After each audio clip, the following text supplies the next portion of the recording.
Hello there, welcome to the garden. I am just getting all of the seedlings that I have left that I still haven't planted.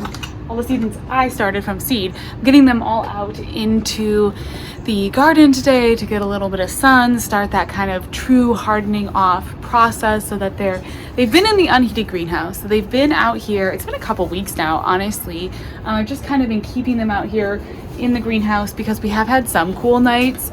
We had one night that dipped down to 36 and got me a little nervous. The peppers that I had planted out, the tomatoes that I had planted out survived. I don't think it really caused any damage, and this is a pretty protected garden space, so I don't think I really feel like that full damage when something like that happens. But I'm getting ready pretty soon here to take the cover off this greenhouse, and then I will plant into the grow bags and kind of create a growing space in the grow bags using the greenhouse cover more as a trellis system. Honestly, I want to grow some birdhouse gourds up it this season. I'm going to do another kind of squash in one of the grow bags, and then probably some flowers, and I'll just basically use the base of the greenhouse to be a support. After a certain point, when you get to a certain amount of heat, this type of greenhouse becomes more and more unusable, I guess. It just starts getting really hot in there. And the whole purpose of it kind of is lost because it just gets super hot in it.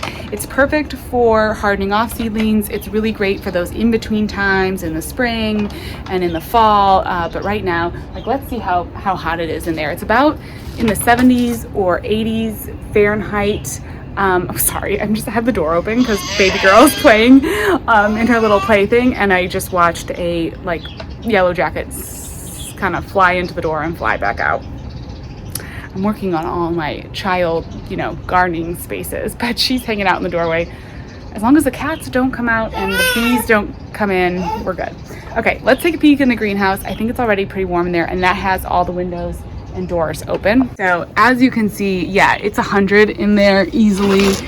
We're not even to the hottest part of the day, and it's drying out the seedlings really fast too. I actually did water them this morning, but as you can see, they're starting to dry, so I need to go ahead and give them all a good drink of water.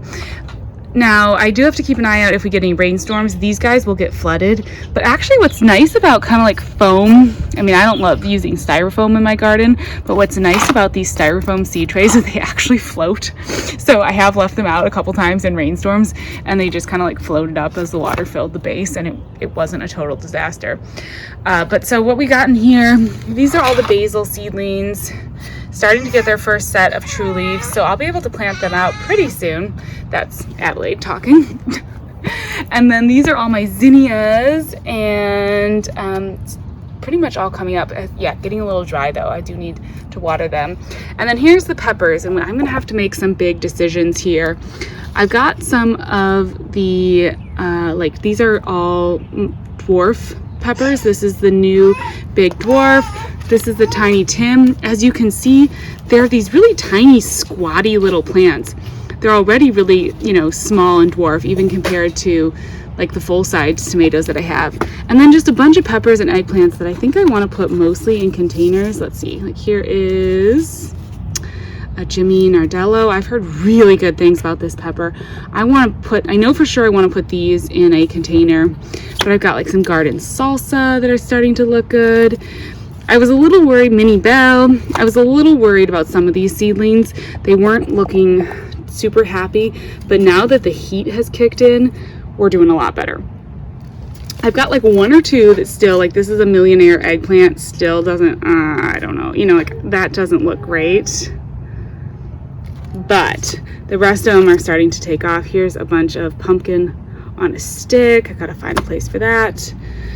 These are my cucamelons, which I really need. They're starting to really trail, so I need to figure out a spot for them.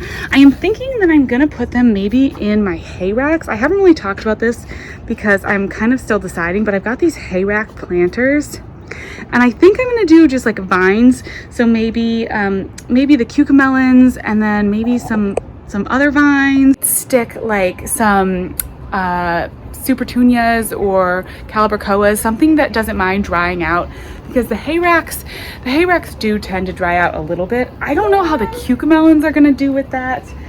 but I'm hoping they're gonna be okay. I just think they'll be kind of fun spilling over, and they'll just ramble and like take over the whole fence if they do their full cucamelon thing. If you've ever grown cucamelons, you know they kind of like creep along and then they just take off and will take over. And I am really going for covering these fences this year. I don't want to see the fence quite as much. I want it to be like a wall of green. So my plan with those is to maybe put them in these hay racks. I haven't fully decided. I went, she's all right, she's fine. I haven't totally decided yet, and I'm waiting to see kind of like what inspires me at the garden center a little bit. We haven't gotten to the point yet in the year where all of the true summer annuals, like I know I want to get some Gomphrena and some Angelonia, some Terenia. I want to get a few of those, and they're not at the garden center yet. It's not technically warm enough. I think we're just hitting our technical last frost date this week, so some of that stuff should come in. And I think I'm gonna try, like I've left a few spaces to try to just let inspiration strike when I go to the garden center, not plan too much. I think that's such an important thing. I've talked about this in other places, but I think when you have a small garden, if you're a planner like me, it's really fun to plan stuff out. But one of the tips to enjoying a small garden space and not, having it feel too small is that you have to leave space where you're like, I'm just gonna let that be my kind of inspiration spot, my impulse buy place. I love to go to the garden center and just see something beautiful and purchase it. And if you don't plan to have space for those purchases in a small garden, you can end up with honestly too many plants and not having room, things not doing well. So I have learned to like just leave spaces, and that's like impulse buy container, impulse buy space. Mostly that's what it's going to be with the hay racks, although the cucamelons are going to count as part of those hay racks. I think that'll be fun. So I just need to find some time where I can get some soil into, oh my goodness, there's so many bumblebees. As I was saying, I just need to find some time where I can get some soil into the hay racks, into the hanging baskets. And it's just been hard this spring to find time to do those kind of projects. But hopefully maybe this weekend I will. And there's still plenty of time. I'm trying to remind myself to be patient. There's nothing at the garden center yet. We have plenty of time. Spring is just starting. No worries. So with that in mind, I'm just gonna let those seedlings harden off. I'm gonna give them a little just spray of water and kind of peek around the garden and see if there's any containers that I know I want to fill or I can get some inspiration for. I'm looking down here at the container pond because, so exciting, the first lily pads are up, so I wanted to show you that. One of the containers I'm going to have to switch out is going to be these violas in the container pond. I think we're reaching the end of their life cycle. It's starting to be like 80 during the day, and that's when they kind of start to flag, some of them. Although over here in the ground, in the shade, you can see these are some of the violas from the fall. They still look pretty good. And then these are all the ones I started from seed, and they're just still, probably about to flower soon. They're taking a little bit longer than I expected. I thought they would be flowering by now, but they're not, which is okay. My plans for the peas in ground did not work out. The squirrels got into them. You can see it's pretty sporadic. But I think that those violas will be really beautiful. And we do have plenty of peas, in other spaces. We've got plenty of peas coming up. So I'm just gonna wait on these violas and let them do their thing. And then I'll probably end up, I think maybe June-ish, be like replanting this space a bit to fill that in. But over here in the container pond, the lily pads are up. And they're so cute. The very first little lily pads of the year. As you can see, the pond is getting some nice sun here. Oh, there's one of the goldfish. And we've got the fountain just churning away. I did have to wash it because we've got some algae growth going on in the container pond. So I'm gonna have to kind of see what to do about that. But I'm loving seeing all of these lily pads. I just adore lily pads. They're one of my absolute favorites. Pads just remind me of being a kid in Michigan on lakes in the summer, all of the lily flowers blooming, and you couldn't even get the boat out from the dock because there were so many lily pads midsummer. So that's like my little homage to home, and I love that. Well, oh my god, so many bees. I think that's all I'm doing right now. I'm gonna see if I can get a quick water to the seedlings, which one-handed I'm gonna need to put down the camera.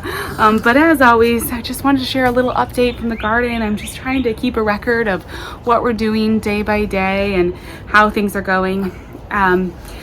As for the unheated greenhouse, this is probably the last week or so that it will be up with the cover, and then we will be taking the cover off, and I will share with you as we continue the next process and the next sort of part of the greenhouse's life cycle, its sort of summer form, and what we're doing with that.